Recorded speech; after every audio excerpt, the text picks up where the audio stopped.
Mheshimiwa Spika, napenda kujibu swali la Mheshimiwa Happiness Daniel Ngwando, mbunge wa viti maalum kama ifuatavyo. Mheshimiwa Spika, barabara za usalama mipakani ni barabara zinazoambatana na mipaka ya nchi yetu kwa ajili ya kuwezesha vyombo vya usalama kuimarisha ulinzi na usalama mipakani. Kwa kutambua umuhimu wa barabara hizi, serikali inaendelea kuzijenga kwa kiwango cha changarawe ili ziweze kutumika na vyombo vya usalama kufanya doria mipakani.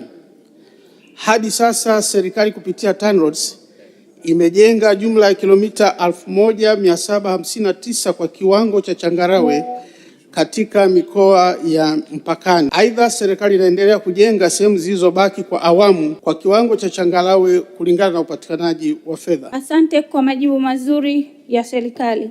Kwa kuwa barabara hizi zimekuwa na umuhimu sana hasa kwa wananchi wanaoishi mipakani huko kiuchumi pamoja na ulinzi wao.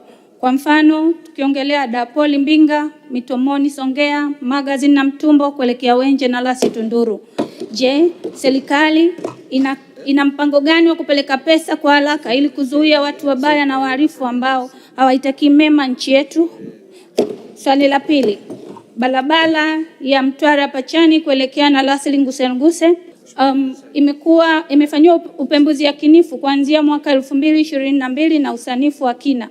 Je, serikali ni lini itapeleka pesa kwenye barabara hiyo ukizingatia ni barabara ambayo wana korosho pamoja na ufuta, lakini kilomita 200 kutoka kwenye hospitali ya kata moja mpaka kufika kwenye wilaya ndio unapata mama mjamzito anaweza kufika huko. Je, serikali haioni umuhimu wa barabara hii kwa wananchi wa mkoa wa Ruvuma hususan wilaya ya Namtumbo na Tunduru? Asante Mheshimiwa Spika. Mheshimiwa Spika, naomba kujibu maswali mawili ya nyongeza ya Mheshimiwa mbunge Happiness Daniel Ngwando kama ifuatavyo.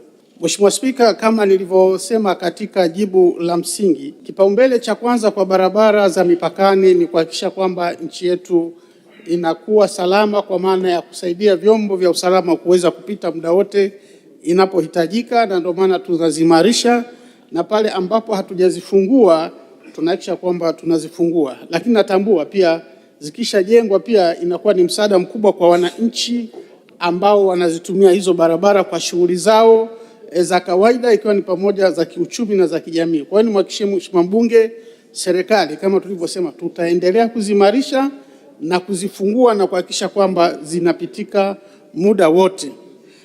Kuhusu swala lake la pili, Mheshimiwa Spika, ni kweli kwamba tuna barabara hiyo ya Mtwara Pachani Nalas kwenda Tunduru yenye urefu wa kilomita 300, barabara ambayo Mheshimiwa Spika tumeshakamilisha usanifu, lakini Mheshimiwa Spika ni kwamba imekuwa ikiombewa fedha, na kwa kuwa budget bado haijaruhusu kuijenga barabara yote, tunachofanya Mheshimiwa Spika kwanza ni kuhakikisha inapitika muda wote, na maeneo yote yale korofi tunachokifanya sasa hivi ni kuhakikisha kwamba tunajitahidi kujenga ama zege ama lami, ama kama kuna daraja ambalo limekwama, huo ndo mkakati ambao tunasema tuijenge ili iweze kupitika kwa muda wote, tukiwa tunatafuta fedha kuijenga barabara yote kwa kiwango cha lami. Asante Mheshimiwa Spika.